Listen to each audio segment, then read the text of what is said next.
નમસ્કાર મિત્રો સ્વાગત છે તમારું અમારી યુટ્યુબ ચેનલમાં। આપની સાથે હું છું પિનલગીરી ગોસ્વામી। આજની વિડીયોમાં વાત થશે આજે તારીખ 20 જૂનથી લઈને 4 જુલાઈ સુધી ગુજરાતમાં કેવું રહેશે હવામાન, આવનારા દિવસોમાં કઈ સિસ્ટમ કામ કરશે જેથી ગુજરાતને અસર કરશે, કેટલા દિવસ ગુજરાતમાં વરસાદ વિરામ લઈ શકે છે, ભેજનું પ્રમાણ, વીજળી, પવન ઉપરાંત વરસાદનું પ્રમાણ કયા જિલ્લામાં વધારે રહેશે અને હવે કયા વિસ્તારની વારી છે, તમામ પ્રકારની માહિતી તમને આ એક વિડીયોમાં આપી દઈશું। પ્રથમ મિત્રો તાપમાનની વાત કરીએ તો અત્યારે ગુજરાતના મોટાભાગના વિસ્તારમાં સાર્વત્રિક વરસાદનો માહોલ છે।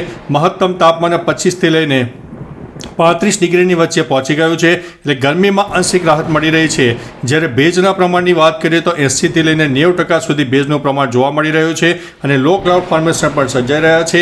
આગામી 2 દિવસ વરસાદની તીવ્રતામાં સામાન્ય ઘટાડો થઈ શકે છે, જેમાં સૌરાષ્ટ્ર હોય કચ્છમાં વરસાદની તીવ્રતામાં થોડો ઘટાડો થાય, પરંતુ ઉત્તર ગુજરાત હોય, મધ્ય ગુજરાત અને દક્ષિણ ગુજરાતના અનેક ભાગોમાં આગામી 48 કલાક બાદ નવી સિસ્ટમ સક્રિય થશે, જેની અસર આ ત્રણ વિસ્તારોને ખાસ થનારી છે। હવે મિત્રો આગળ તમને વરસાદની આગાહીની વાત કરીએ એ પહેલાં કચ્છથી એક દુઃખના સમાચાર સામે આવી ગયા છે, કારણ કે કચ્છમાં વહેલી સવારે ભૂકંપના આંચકા અનુભવાયા છે। કચ્છની ધરતી ફરીથી ધ્રુજી છે। કચ્છમાં 2.7ની તીવ્રતાનો હળવો ભૂકંપ આવ્યો હતો। ખાવડા પાસે વહેલી સવારે ભૂકંપનો આંચકો અનુભવાયો હતો। આ ભૂકંપનું કેન્દ્ર બિંદુ ખાવડાથી 24 કિલોમીટર દૂર નોંધવામાં આવ્યું છે। હવે મિત્રો વાત કરતા હતા વરસાદની આગાહીની। મિત્રો આગામી 48 કલાક બાદ ફરીથી એક વરસાદનું નવું જોર જોવા મળશે, જેમાં મધ્ય ભારત તરફ એક વરસાદની સિસ્ટમ થશે, જેમાં રાજસ્થાન સહિત મધ્યપ્રદેશ અને ઉત્તર પ્રદેશના પણ અનેક ભાગો પ્રભાવિત થશે અને આ વખતે ઉત્તર ગુજરાતનો વારો છે અને આવનારા દિવસોમાં કચ્છમાં પણ જોરદાર વરસાદ મળી જવાનો છે। મિત્રો મહત્વનું છે કે આવનારા દિવસોમાં હજુ પણ વરસાદને લઈને એલર્ટ છે। ત્યારે મિત્રો આજે તારીખ 20 જૂનની વાત કરીએ તો 20 જૂને ક્યાં ક્યાં વરસાદ પડી શકે છે, તો મિત્રો દક્ષિણ ગુજરાતના અનેક વિસ્તારમાં રેડ એલર્ટની પરિસ્થિતિ છે। નવસારી હોય ઉપરાંત ડાંગ અને વલસાડના અનેક ભાગોમાં રેડ એલર્ટની પરિસ્થિતિ છે, જેમાં 1 ઇંચથી લઈને 4 ઇંચ સુધીના વરસાદ થઈ શકે છે। બીજી તરફ ભરૂચ હોય, સુરત હોય, તાપી ઉપરાંત અનેક વિસ્તારમાં ઓરેન્જ એલર્ટની શક્યતા છે। મહીસાગર અને દાહોદમાં પણ ઓરેન્જ એલર્ટની શક્યતા છે, જે તે વિસ્તારોમાં વરસાદની શક્યતા થોડી વધુ છે। બાકીના વિસ્તારમાં યલો એલર્ટ આપવામાં આવ્યું છે, એટલે છૂટો છવાયો વરસાદ થશે, કોઈ મોટો અને અતિભારે વરસાદની શક્યતા થોડી ઓછી રહેલી છે। હવે મિત્રો તારીખ પ્રમાણે વોર્નિંગની વાત કરીએ તો આજે તારીખ 20 જૂન છે, તો 20 જૂનની વાત કરીએ તો ઉત્તર ગુજરાત હોય, મધ્ય ગુજરાત અને દક્ષિણ ગુજરાતમાં કેવું રહેશે હવામાન, તો આજે તારીખ 20 જૂન છે, તો આજે હેવી રેન થઈ શકે છે કોઈ વિસ્તારમાં, થંડરસ્ટોર્મ એક્ટિવિટી અને વીજળી પણ થઈ શકે છે। આવતીકાલે તારીખ 21 જૂને પણ હેવી રેન, થંડરસ્ટોર્મ અને લાઇટિંગ થઈ શકે છે। જ્યારે મિત્રો 22 તારીખથી વરસાદનું જોર વધુ રહેશે, જેમાં વેરી હેવી રેન એટલે અતિભારે વરસાદની શક્યતા છે, થંડરસ્ટોર્મ એક્ટિવિટી અને વીજળીના ચમકારા પણ થઈ શકે છે। તારીખ 23 તારીખે પણ આ જ પરિસ્થિતિ રહેવાની છે।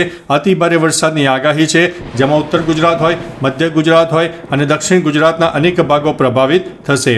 24 તારીખે હેવી રેન, 25 તારીખે હેવી રેન અને 26 તારીખે પણ હેવી રેન જોવા મળી શકે છે। ત્યારે મિત્રો સૌરાષ્ટ્ર અને કચ્છના પંથકની વાત કરી દઈએ તો 20 જૂનની ખાસ વાત કરીએ તો થંડરસ્ટોર્મ એક્ટિવિટી અને લાઇટિંગ સામાન્ય થઈ શકે છે। આવતીકાલે 21 જૂને પણ થંડરસ્ટોર્મ એક્ટિવિટી અને લાઇટિંગ થઈ શકે છે। 22 જૂને હેવી રેન થઈ શકે છે। 23 જૂને હેવી રેન થઈ શકે છે। 24 જૂને હેવી રેન, 25 જૂને હેવી રેન અને 26 જૂને પણ હેવી રેન થઈ શકે છે। મિત્રો મહત્વનું છે કે તારીખ 22 તારીખથી ધીમે ધીમે વરસાદનું જોર વધુ રહેવાનું છે। હવે મિત્રો અરબી સમુદ્રમાં જે સિસ્ટમ સક્રિય થઈ હતી તે ગુજરાતથી ઘણી બધી દૂર ચાલી ગઈ છે, પરંતુ અરબી સમુદ્રના ભેજવાળા પવનો હોય, બંગાળની ખાડીના ભેજવાળા પવનો મળશે, ઉપરાંત મધ્ય ભારત તરફ એક વરસાદની સિસ્ટમ સક્રિય થશે। આવનારા દિવસોમાં રાજસ્થાન હોય, મધ્ય ભારત અને પશ્ચિમ ભારતના અનેક વિસ્તારો પ્રભાવિત થાય, જેમાં ઉત્તર ગુજરાત, મધ્ય ગુજરાત અને દક્ષિણ ગુજરાતનો આ વખતે વારો આવવાનો છે અને 22 તારીખથી એક વરસાદનું મેઘતાંડવ શરૂ થઈ જશે। અનેક જિલ્લામાં 22થી લઈને 30 જૂન સુધીમાં તો 1 ઇંચથી લઈને 8 ઇંચ કરતાં પણ વધારે વરસાદ થાય તેવી શક્યતા દેખાઈ રહી છે।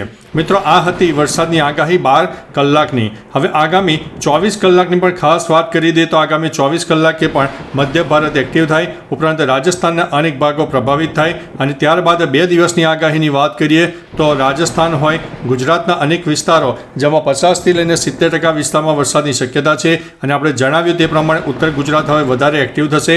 કચ્છમાં પણ વરસાદની શક્યતા 22 તારીખથી વધી જવાની છે.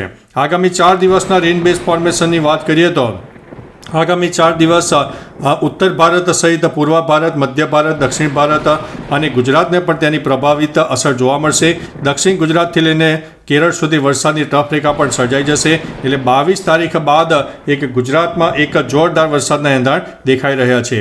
મિત્રો મહત્વનું છે કે આગામી 8 દિવસનું પણ તમને આગાહીની વાત કરીએ તો આગામી 8 દિવસ પણ મધ્ય ભારત ખાસ એક્ટિવ થશે. અને આ બધી સિસ્ટમોને કારણે ગુજરાતને પણ અસર થવાની છે. સાર્વત્રિક વરસાદનો માહોલ ગુજરાતને પણ મળી જવાનો છે. હવે મિત્રો તારીખ પ્રમાણે તમને જણાવીએ તો 20 તારીખ થઈ ગઈ છે. તો 20 તારીખે મધ્ય ભારત એક્ટિવ, ગુજરાતમાં છૂટાછવાયા વરસાદની શક્યતા. અને જે જિલ્લામાં આપણે એલર્ટ આપ્યું હતું તે જિલ્લામાં એલર્ટની પરિસ્થિતિ જોવા મળે.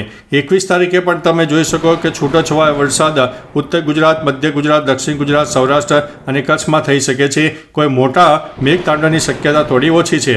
પરંતુ મિત્રો 22 તારીખથી ફરીથી એક વરસાદનું એલર્ટ આપવામાં આવશે, જેમાં ઉત્તર ગુજરાત સહિત મધ્ય ગુજરાતના અનેક ભાગો, જેમાં પૂર્વ તરફના વિસ્તારો ખાસ પ્રભાવિત થવાના છે. અને જે તે જિલ્લામાં તો 1 ઇંચથી લઈને 8 ઇંચથી વધુ વરસાદ થઈ શકે છે. 22 તારીખથી આ સિસ્ટમમાં ધીમે ધીમે નોંધપાત્ર વધારો થશે. અને ત્યારબાદ 23 તારીખથી આ સિસ્ટમની વ્યાપક અસર ગુજરાત સહિત ભારતના 50થી લઈને 70% વિસ્તારોને થવાની છે. ત્યારે 24 તારીખની પણ વાત કરીએ તો 24 તારીખે પણ મધ્ય ભારતની સિસ્ટમમાં લાંબા ગાળાની હોવાથી એક્ટિવ રહેવાની છે. 25 તારીખે પણ વાત કરીએ તો 25 તારીખે પણ રાજસ્થાન હોય, ગુજરાતના ઉત્તર તરફના વિસ્તારો હોય, ઉપરાંત ગુજરાતમાં સાર્વત્રિક વરસાદનો માહોલ સર્જાશે. અત્યારે તમને સેટેલાઇટ બેઝના માધ્યમથી સિસ્ટમો નહીં દેખાય, પરંતુ ગુજરાતમાં પણ સાર્વત્રિક વરસાદનો માહોલ સર્જાઈ જશે.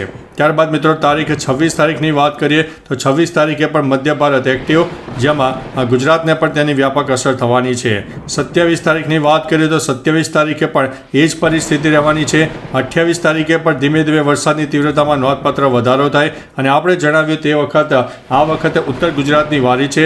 જેવી રીતે સૌરાષ્ટ્રમાં જે તકલીફ થઈ છે તે રીતે ઉત્તર ગુજરાતમાં પણ આ તકલીફો આવી શકે તેવી શક્યતા હાલ દેખાઈ રહી છે. એટલે ઉત્તર ગુજરાતના મિત્રો જે કંઈ ખુલ્લામાં કોઈ ચીજવસ્તુઓ પડી હોય, કચ્છના પણ મિત્રો ખુલ્લામાં કોઈ ચીજવસ્તુઓ પડી હોય તો 22થી લઈને 30 જૂન સુધી ખાસ સાચવી લેજો. આમ તો મિત્રો તારીખ 30 જૂન બાદ પણ આ વરસાદની સિસ્ટમ બહુ મજબૂત થવાની છે. અને તારીખ 1 જુલાઈની આસપાસ તો મધ્ય ભારત ખાસ એક્ટિવ થઈ જાય, જેના ભાગરૂપે થઈને રાજસ્થાન સહિત ગુજરાતના અનેક ભાગોમાં વરસાદની તીવ્રતામાં નોંધપાત્ર વધારો થશે. દક્ષિણ ગુજરાતથી લઈને કેરળ સુધી વરસાદની ટફ રેખા પણ સર્જાઈ જશે. એટલે આગામી દિવસોમાં પણ ગુજરાતમાં મેઘતાંડવની શક્યતા છે. અને જુલાઈ મહિનામાં તો ભયંકર વરસાદ થશે તેવી શક્યતા હાલ દેખાઈ રહી છે. કારણ કે બેક ટુ બેક વરસાદની સિસ્ટમો સક્રિય થતાં અત્યારે ગુજરાતમાં વરસાદનો માહોલ સર્જાશે. 3 જુલાઈની વાત કરીએ તો મિત્રો કચ્છ હોય, ઉત્તર ગુજરાત અને મધ્ય ગુજરાત સહિત દક્ષિણ ગુજરાતના અનેક ભાગો પ્રભાવિત થશે. અને આગળ જતાં સૌરાષ્ટ્રને પણ આ સિસ્ટમની અસર થવાની છે. કારણ કે અરબી સમુદ્ર તરફ જતી આ સિસ્ટમમાં સમગ્ર ગુજરાતને આવરી લેશે તેવી શક્યતા છે. અને 4 જુલાઈ સુધીમાં ગુજરાતના અનેક વિસ્તારોમાં એક તબાહીનો વરસાદ આપી શકે તેવી શક્યતા દેખાઈ રહી છે. બાકી મિત્રો તમારા વિસ્તારમાં વરસાદી માહોલ કેવો છે, વરસાદનું વાતાવરણ કેવું છે, ગરમી હોય, તાપ તડકો હોય, ભેજ હોય, પવન હોય, અને પવન અને દિશા કઈ તરફની છે, તમામ પ્રકારની માહિતી આપજો જેથી અન્ય મિત્રો પણ જાણી શકે. તો ચાલો મિત્રો ફરીથી હવામાનની લેટેસ્ટ માહિતી લઈને મળતા રહીશો. ત્યાં સુધી અમને રજા આપશો. નમસ્તે.